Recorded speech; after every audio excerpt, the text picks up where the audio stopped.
Chief justice عمر بندیال کو تاریخ کیسے یاد رکھے گی، یہ تاریخ پر چھوڑ دیتے ہیں۔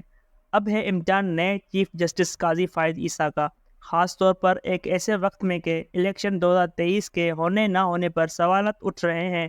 2007 میں سابق chief justice retired Iftikhar Chaudhry کے انکار کے نتیجے میں جس تحریک نے جنم لیا، وہ تاریخی جدوجہد ہونے کے باوجود اپنے اصل مقاصد یعنی اعلیٰ عدلیہ کو نظریہ ضرورت اور پی سی او کے چنگل سے مکمل طور پر آزاد نہ کر پائی۔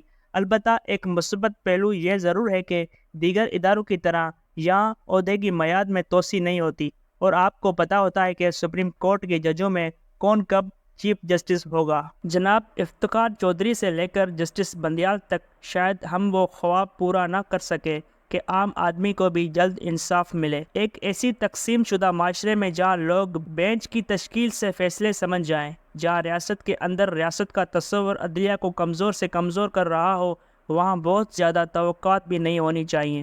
بس نئے چیف پر بھاری ذمہ داری اعلیٰ عدلیہ کے ساکھ کی بھی آ گئی ہے۔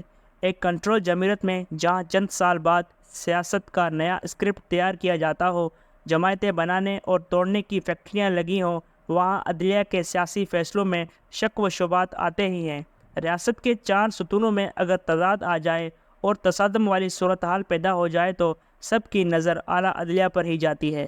کاش 1954 میں گورنر جنرل غلام محمد کے گورنر راج والے فیصلے کو فیڈرل کورٹ کے جسٹس منیر نظریہ ضرورت کے تحت درست نہ قرار دیتے اور سندھ کورٹ کے فیصلے کو برقرار رکھتے تو شاید ہمیں 1971 دیکھنے کو نہ ملتا۔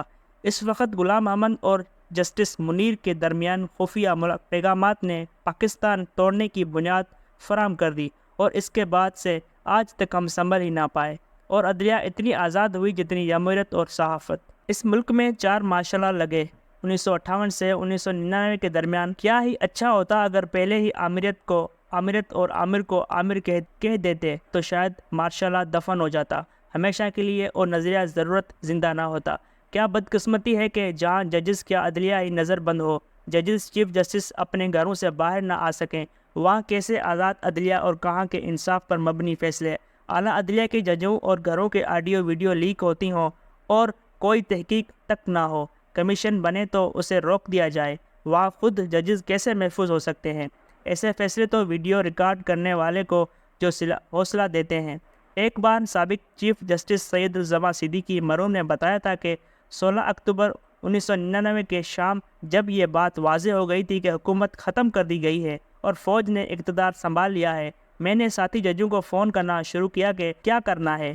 ماں سوائے چند ججز کے جن کا تعلق کراچی سے تھا، کسی نے یا تو فون نہیں اٹھایا یا اگر مگر کر کے اس مسئلے پر بات نہیں کی۔ جب ہم خود ہی کمزور ہو جائیں تو کسی سے کیا شکایت۔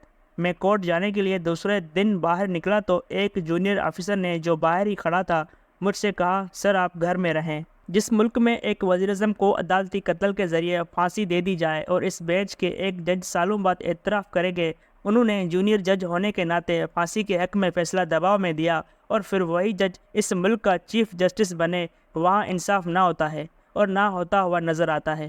ایک زمانہ تھا جب ججز اپنے فیصلوں سے بولتے تھے، اب ریمارکس اور ٹی وی کے ٹکرز کے ذریعے بولتے ہیں۔ بدقسمتی سے وکیلوں اور صحافیوں، سیاستدانوں اور سی ایس پی اور بیوروکریسی کی جو نئی پود اس فرسودہ تعلیمی نظام کی وجہ سے سامنے آ رہی ہے، اس کی واضح اثرات ہمیں ان اداروں میں نظر آ رہے ہیں۔